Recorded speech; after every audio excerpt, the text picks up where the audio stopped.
Hello! Dans ce nouveau tuto couture, nous allons créer une jolie trousse hublot.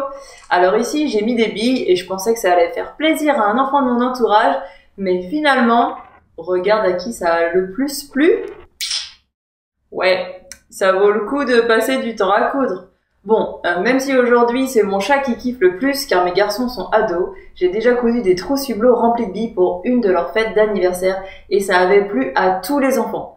J'avais organisé une chasse au trésor, d'ailleurs on en trouve des super sur le net, adaptés à tous les âges et avec plein de thèmes différents. Mais n'hésite pas à me dire en commentaire si tu veux que je te fasse suivre le lien que j'avais utilisé, je te chercherai ça avec grand plaisir.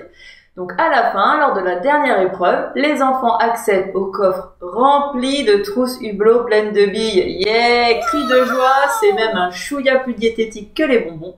Et si tu veux être la superstar de la cour de récré, tu peux même broder les prénoms des invités sur les trousses. Mais bon, tu prends le risque de te faire détester par toutes les autres mamans, donc à toi de voir. Allez, c'est parti! Tu auras besoin de 2 pièces de tissu extérieur de 28 cm par 17 cm.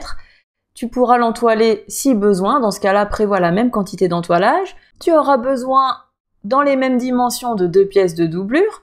Ensuite, il te faudra une fermeture à glissière d'au moins 26 cm, 4 petits rectangles pour faire les propretés de ta fermeture de 2,5 par 3 cm et enfin un petit morceau de toile cirée transparente pour pouvoir coudre ton hublot. Allez, je découpe avec toi! Petite astuce, quand tu choisis d'entoiler un tissu, il est parfois plus facile de tracer tes pièces directement sur l'entoilage, de le coller et ensuite de venir recouper le bord de ton tissu. C'est ce que je vais faire ici. Tu traces et tu découpes tes pièces de doublure exactement de la même façon. Et puis si tu as pris l'option entoilage, c'est l'heure de sortir le fer à repasser. Bon, je te rassure, je suis pas du tout aussi enjouée d'habitude quand il s'agit de sortir la table à repasser. Donc tu entoiles et ensuite tu découpes tes pièces. Et c'est là qu'on se marre un peu, puisque c'est toi qui vas partir à la chasse au trésor afin de trouver 2 objets chez toi qui vont te permettre de tracer les parties internes et externes du hublot. Parce que oui, l'utilisation d'un compas laisserait un trou dans la toile cirée. Chez moi, j'ai pris un bol et un couvercle d'un pot le parfait.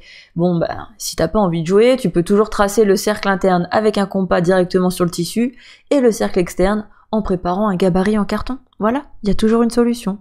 Ensuite, tu prends ton tissu extérieur, tu le plies en 2 pour repérer le milieu et tu vas prendre soit ton bol, ton compas, enfin ce que tu as sous la main, pour tracer ton cercle intérieur, ton cercle le plus petit, directement sur ton tissu.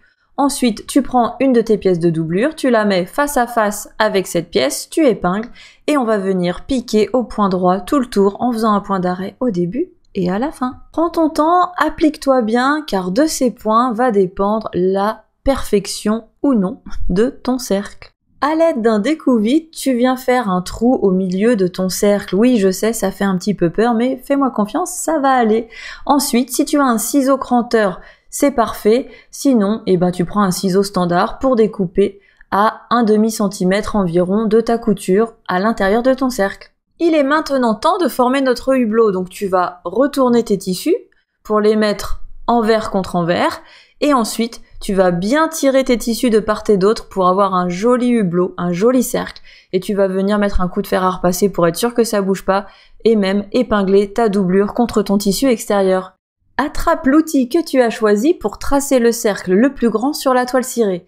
Je prends un feutre indélébile car ça trace mieux, mais ça peut aussi laisser une trace sur le bol, donc méfiance. Ensuite, tu découpes et tu viens placer ce cercle transparent sur ton hublot. Tu mets 2 épingles provisoires avant de retourner l'ouvrage et d'épingler correctement. Je te conseille de mettre le pied à fermeture sur ta machine, puis de coudre avec un point long de 3,5 mm tout le tour. Pas de point d'arrêt ici, je ferai un nœud au dos du tissu pour que la couture soit plus jolie. Tu rentres le fil à l'aide d'une aiguille, tu fais 3 nœuds sur l'envers, tu coupes le surplus de fil, et voilà ton hublot terminé. On va pouvoir passer à la suite. T'es toujours là ? Prends un de tes rectangles de propreté et positionne-le endroit contre endroit à 0,5 cm de la fin de ta fermeture. Place un autre rectangle face contre face de l'autre côté, coupe à 0,5 cm du bord au point droit, coupe l'excédent de fermeture si besoin et les fils. Plie tes propretés sur la couture, puis l'une contre l'autre, et tu viens faire un point sur le bord pour maintenir l'ensemble en place.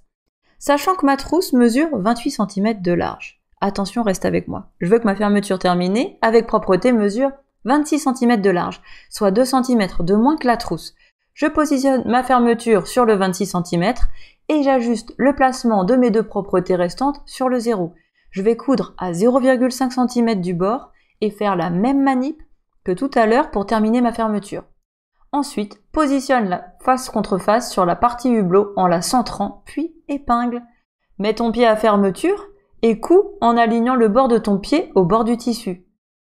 Comme le bord de la fermeture sera apparent dans la trousse, je te conseille de surfiler avec le pied dédié ou simplement avec un point zigzag très serré pour une meilleure finition.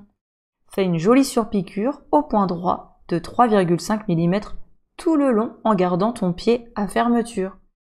Prends ensuite l'autre côté de la trousse et positionne-la endroit contre endroit. Épingle et viens ensuite mettre la dernière partie de doublure en sandwich, face contre face.